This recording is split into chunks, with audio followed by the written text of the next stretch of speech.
All right, Psalm chapter 15, let's call this week's set of lessons. Actually, let's go back to the theme we started with in the book of Psalms and call this one way, meaning there are times in life when we want it to function one way when it really functions another, and maturity is making the adjustment. And so let's look at this week's set of lessons through the lens of wanting to inherit one way when we really inherit another, understanding that in chapter 16, that term inheritance is going to literally come up. But in chapter 15, we'll look at it through the lens of, okay, who actually will dwell with the Lord in peace? As it starts off in verse 1, O Lord, who shall sojourn in your tent? Who shall dwell on your holy hill?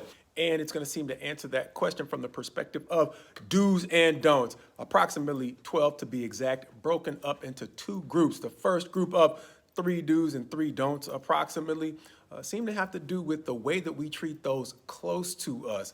And then the second set of 3 do's and roughly 3 don'ts seem to have more to do with the way that we treat people in general. But starting off with that first set of 3 do's, it will say in verse 2, he who walks blamelessly and does what is right and speaks truth in his heart. As far as the don'ts, who does not slander with his tongue, who does no evil to his neighbor, relatively close relationship, nor takes up a reproach against his friend. Understanding that we said those first 3 might have to do more with our closer relationships, understanding even further that we don't often use the term reproach, or at least I don't in my everyday language, but it may be more simply known as not taking a relationship in which you get to know personal information about another person's weaknesses especially, and using that to publicly embarrass them, understanding that we all have vulnerabilities. It goes back to that principle of with the measure you use, it will be measured back to you. Or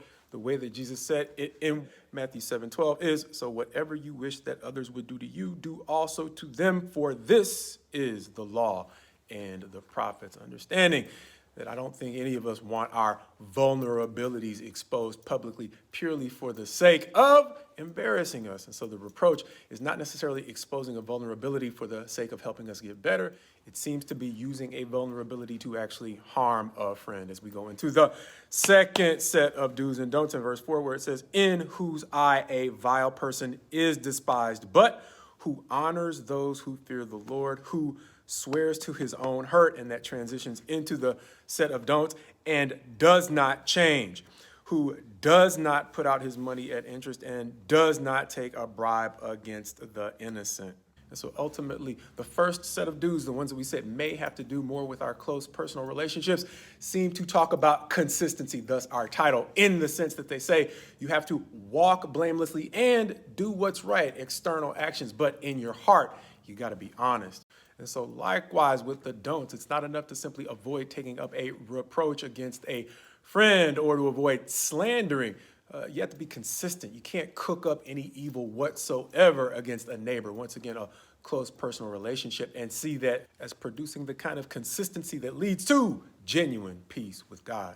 And all of that really seems to point forward to the next chapter where it says, David considers God a source of refuge. And the cool thing about David is that he consistently seemed to seek out God as a refuge, both in the good times and the bad. But the thing that we all have in common with David is something called foxhole confessions. And those are those times when, whether you are a believer or not, or even as a believer, if you are closely following God or not, when you get in a tight, you are more likely to call on some sort of higher power, whether or not you believe in a God, because there are times in life that remind you that life is larger than you or me or our ability to get ourselves out of a bind. And so when we understand that there are times in life when we call on some higher power as a refuge, this chapter is reminding us that consistency says we can't inherit a genuinely peaceful relationship with God if we are calling on him as a refuge from our distresses, but we are serving as the source